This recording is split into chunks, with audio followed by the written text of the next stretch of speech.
Hi everyone, and welcome back to Ask an Autism Mom by LAKIKID.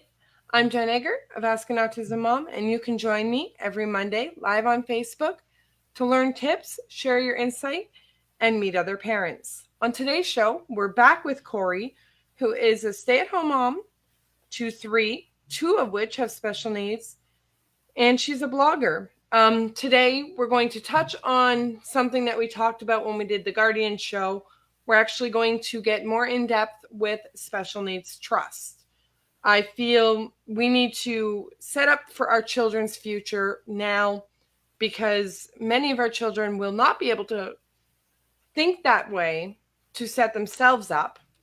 So we need to make sure that they're set up, and the sooner we do it, the better. So, for those of you watching live on Facebook or listening to the podcast on iTunes or YouTube, if you want to get alerts to ask questions live or watch us live, type 5, the number 5, in the comments section now. And also remember, we thrive on your likes, your shares, your tagging your friends. If you know someone who could use this information, please share now.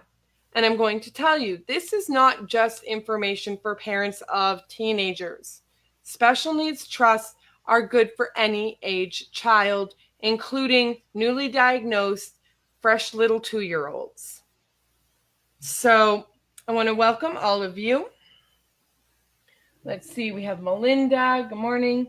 Constance, welcome to your first time. I'm so excited. This is a great one to watch because, like I said, every parent needs to understand what a special needs trust is and how it works. Melissa, welcome. I know Mary Ellen's all excited about this one because of the topic points. So, Angel, good morning. Jessica, thank you for sharing. Again, every like, every share, every comment, every tag means the world to us. So if you're just joining us, you're listening to Ask an Autism Mom, and we're sitting down with Kori today, who is a blogger and special needs mom of 2, mom of 3 children though. We are going to be discussing more about what a special needs trust is.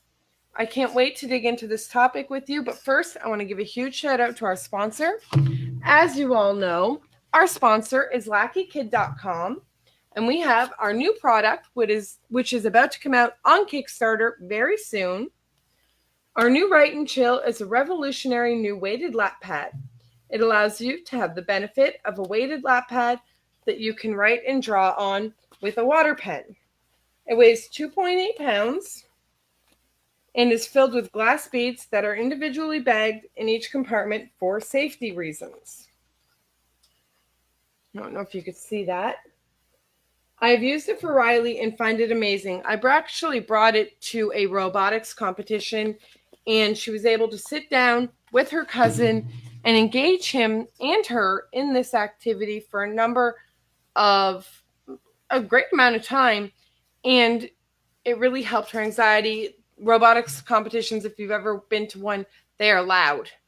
They are busy, especially this was a semifinal. So there was probably 65 teams, and then you have the families of the teams. So it was great for a big, loud auditorium event. So I want to thank you all for watching. Jason, I will get into your question in a few minutes. Melissa, I know. Melissa is the one who thrives every week on, ooh, what's the topic? I'm so excited.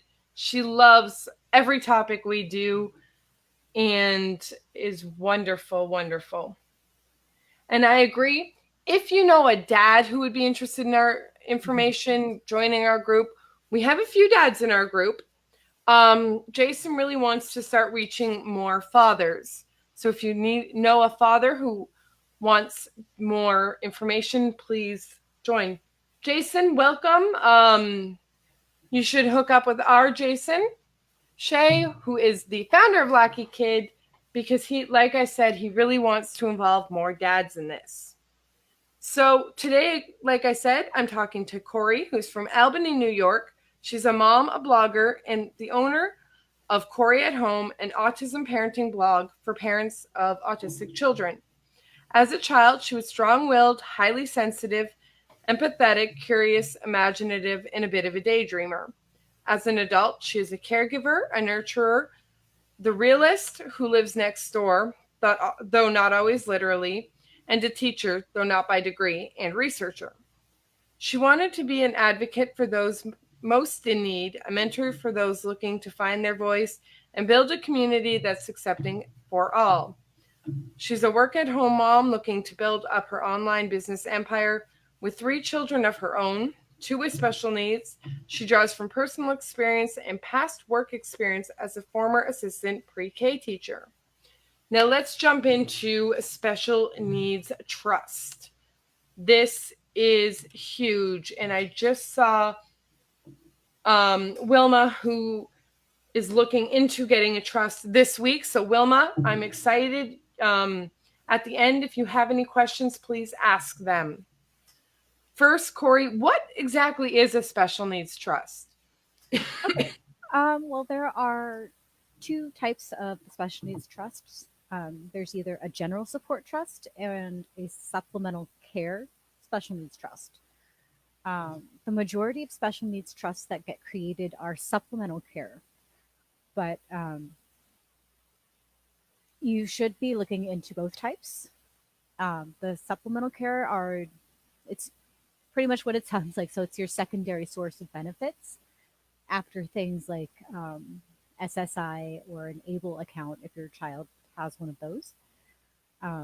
And the special needs, the purpose for the special needs trust is to serve as a source of money and other benefits for your child after all other sources have been exhausted. So that would be, again, like the SSI or SSID or ABLE. So, what would be the benefit of me getting a special needs trust for my child? Well, right now, the benefit of getting a special needs trust is to ease that financial planning piece and to ease a big part of your future. We touched on it in the guardianship episode, and it's one of my biggest fears is really not knowing what's going to happen to my child in the future. You know, because I can plan for these things and I can prepare for these things, but if I'm not physically there, I don't know what's going to happen to her. Um, so the special needs trust for our family was just another way to establish that layer of support for her and to kind of just ease some of the of my own anxiety about the future for her. Now, who is it a special needs trust best for? Like, who should set up a special need trust? Anyone, if you have a child with a special needs, look into setting up the trust. It does not matter what your financial situation. If you think that you can't afford something like this, just start setting aside a little bit every day. Or, you know, if you have other family members who might be able to contribute, ask your other family members.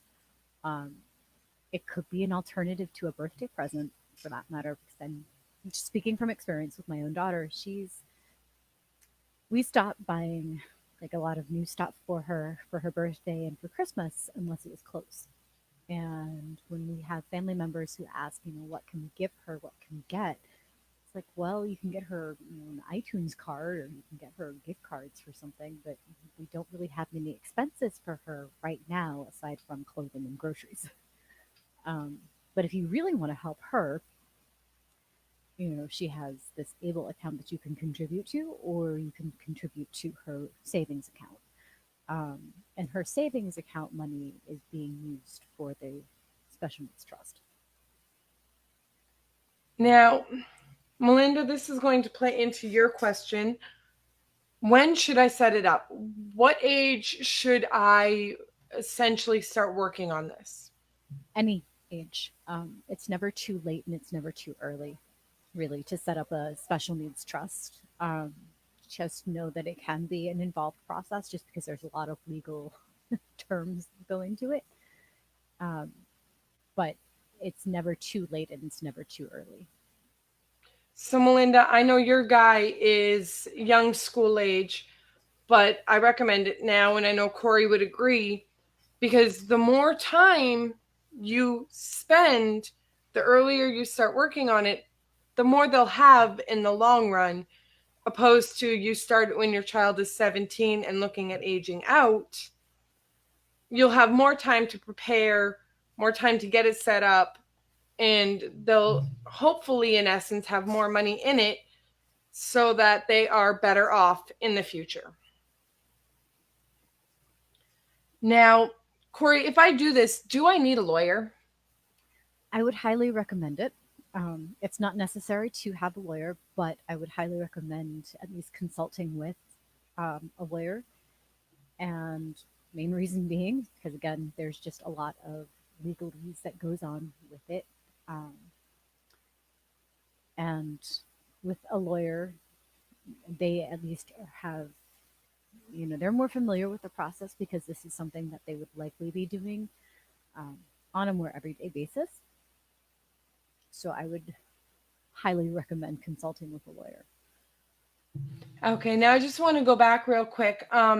Angel, you couldn't hear what age we said. As young as possible, because that will give you more time to build this money and create a stronger, more solid trust for your child. Um, Now, I have one more question, and then I will jump to your question, Melissa, because I do think that's important to ask. My next question, Kori, is there's a lot of different terms they throw out at you in life. And Mhm. what kind of terms should I know, and what do they mean? With a special needs trust, um, it's a legal arrangement. So it's set up for the benefit of your child, but it is not owned by your child. So it does not get counted as income, which is huge for kids who are already receiving SSI or will be receiving SSI because when it starts counting as income, you can only make so much in order to receive SSI benefits. So, with this special needs trust in place, you have that extra layer of financial support. And then, so the purpose for the special needs trust, it's a supplemental thing. And the primary objectives of it are to protect the assets, provide additional income, prevent the loss of government benefits. Again, that's like the SSI. And when your child is an adult, they might be receiving things. Depending on if they're working or not, they could be receiving things like the SNAP or food stamps, um, the low income housing assistance, and things like that. And with a special needs trust in place, you can still save money for them without jeopardizing your financial benefits. Um, and then you might be able to use some of the money towards paying for things like therapy or home modifications. Now, our own Jason has a very important question that hopefully you know the answer to. His question is, how does special needs trust work with wills? He's looking into a will and a special needs trust, and he's not sure how they would work. Okay. To do that, you would need to appoint the child as you would need to make your estate and so your estate becomes included in the special needs trust. This is why I say consult with a lawyer. Because, um, or with a financial advisor who knows the process better. But your estate, essentially, in your will, becomes part of the special needs trust. Okay. So it's all about including that kind of the verbiage. So in essence, my estate can go to my child. I just have to have it noted in the will to go Yes, straight from the proceeds of the estate go to the trust. yes. You want it to go to the trust, not necessarily to your child directly, Right. because the trust is being set up to benefit your child. Um, and again, if it goes directly to your child, then it could be counted as income, and that income then counts against whatever government benefits that your child could be receiving. So the special needs trust is just that extra way to, and it also makes sure, so it protects it against the taxes, it protects it against being counted for SSI, and then it absolutely ensures that the money that you are setting aside for your child is being used for your child's future. And I want to add, I've seen in our group recently and other groups, people saying that as their children are hitting teenagers, they're finding that they're going online and using mom's credit card to order things. So our kids don't have that impulse control. Let's admit it. So by turning the estate into the trust, you are taking away all of that money for them to possibly spend on things that don't make sense. Right. As you can see, Kori's a busy mom. She has one with her today. But that is why we do what we do, folks, because we are empowering parents to be able to take care of their children while getting the knowledge they need. So let me just scroll through these questions. Wilma, if you are not in our Facebook group, I suggest that you join. It is lakikid.com/group. I know Jason or Miguel will put it in the comments section for me. So please join our group. Kori is in our group, and we can kind of help you set up a trust. If you're already thinking of it, let's get this set up now so that it can start benefiting your daughter right away. Hi, Tanya, Angela, of course, hello. Shannon, welcome from Las Vegas. Sheila Ritter, I was wondering when you were going to watch, my friend. Sheila and I have been friends for about 4.5 years, since around diagnosis. So that's pretty cool. Melinda, I hope your question on the age is answered. Like I said, I know the age of your son and I know his needs. And I suggest you guys talking about it very soon. But in a special needs trust, I also suggest you look at a will, because you don't want to take care of just one aspect. You want to make sure that their caregivers are picked out and who has access to this special needs trust. You don't want to give Uncle Ted the trust who has a gambling addiction. You want to make sure that you set it up properly. Now, Melissa, I hope your question was answered on SSI payments. Again, Kori said it does not affect SSI, unlike if you were to put the money into a savings account, which would. Angel, she said that it can be started at any age. We recommend the earlier, the better. That way you have a more solid, strong trust to take care of your child. God forbid something happened to you. It's there already.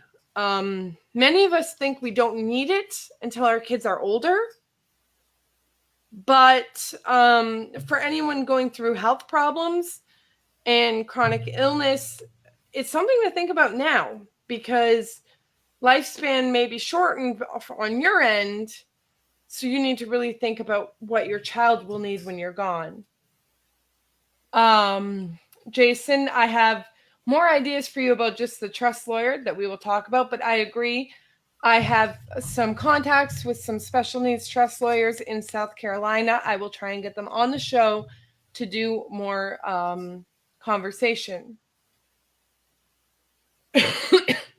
Wilma, again, join us in group, because we will work on specifically what you need, because I see that your will and trust is what you are working on, and my insurance is already in place, and that's perfect. Melinda, I agree. Many of us don't want to think about things like special needs trust, because it means thinking about the future of our child and if they'll still need to depend on us. But it also means thinking about our own future and what it has to bring. And many of us don't want to have to think about someday I'm not going to be there. Because for a special needs parent, and I know Kori and I have had this discussion and we both tear up during it, thinking about our child being alone without us is detrimental. But it is something that we need to admit. It is something that we need to face. It is our biggest fear, but we can't let that fear cripple us. Kori and I talked about guardianship, and she was, as she's tearing up now, she was tearing up because the thought of appointing someone to take care of her child in the event she can't, it's hard. And I know for all of you, there are going to be a lot of emotions. There are going to be a lot of feelings. Please join our group. Kori and I are facing these feelings as we speak. We would love to support you and share with you. And like Kori said, and this is something that Kori and I discussed and I want to do a show on, we don't talk enough about mental health for parents. Yeah. Many parents suffer from PTSD after an autism diagnosis. So we really want to support you through this setting up a trust, setting up guardianship, and taking care of your child's long-term needs, because we know it's painful and we know you should not go through that pain alone. We don't want anyone to feel alone through that pain because it is horrible. Now, Rosalie has a question, Kori. Is there an initial amount to open a trust? I do not believe so. But that would be a better question for either, not necessarily for a special needs trust lawyer, but for a financial advisor. You could go talk to a bank, go to your local bank and see if they have someone who's familiar with setting up the trust, and just ask them ask questions. It's not something that you have to make this commitment to right away, but just to get your general information. I agree. Now, Rosalie, exactly. We are facing our biggest fears in trusts and in guardianship, but it is something that is highly needed to protect our children. Our main goal right now is to protect our children. Why would that change when we're gone?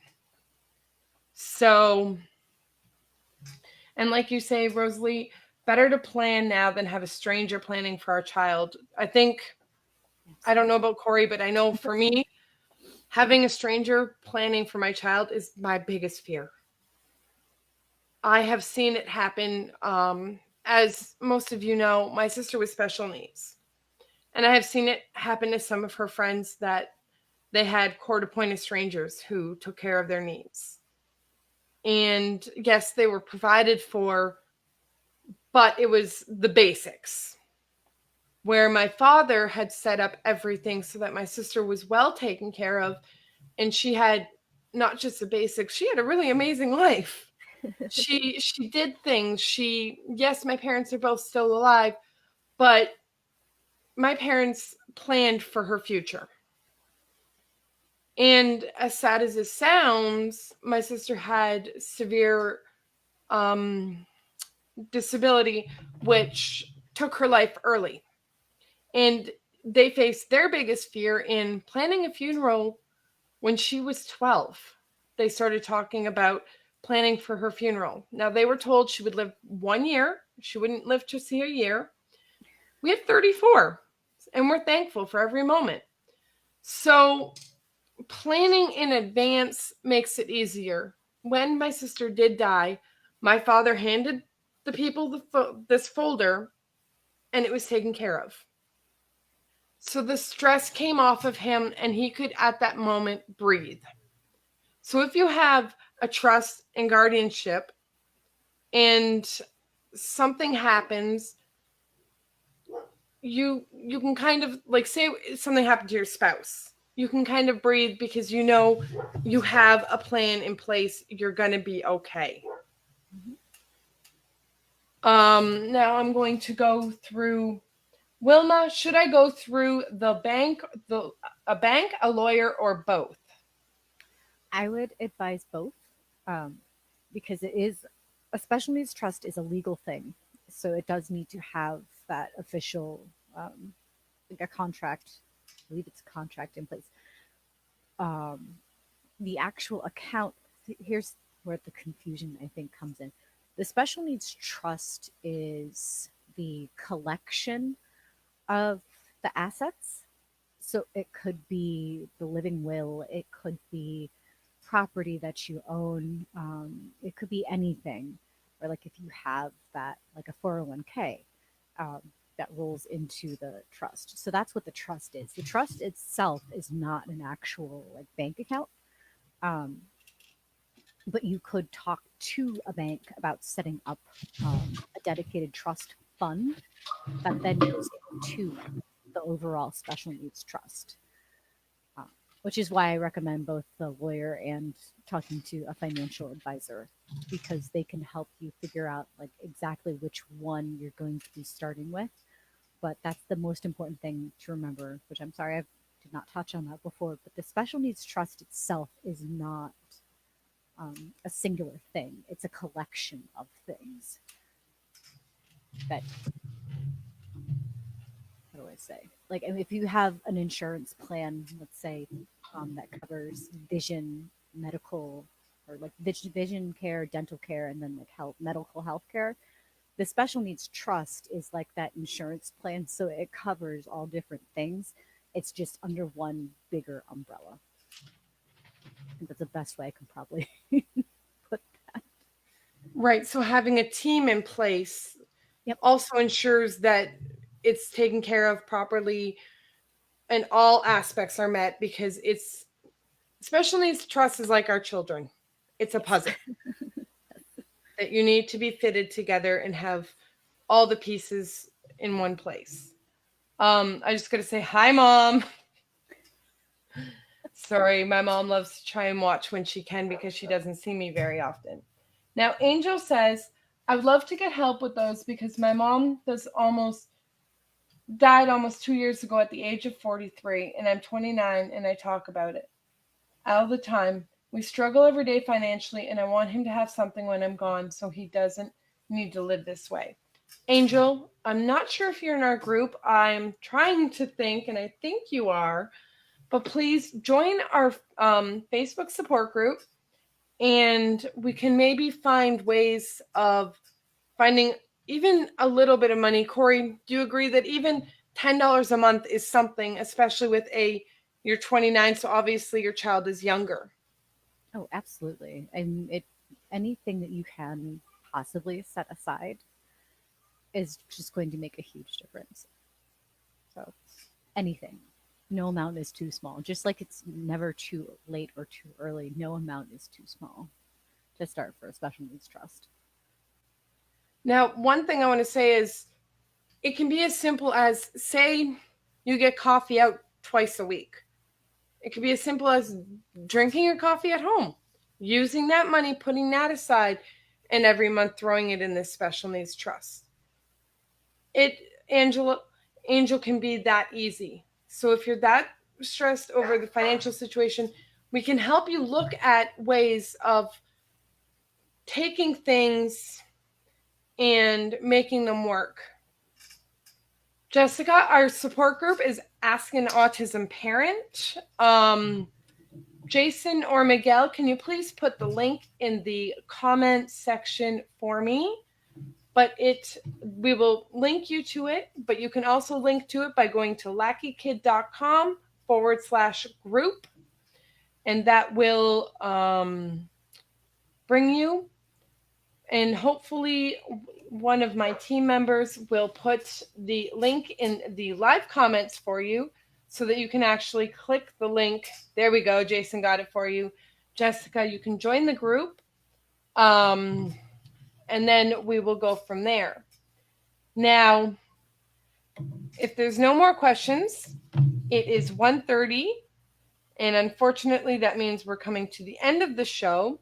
Like I said, please join us in our support group. The link is in the comment section. Kori is in there.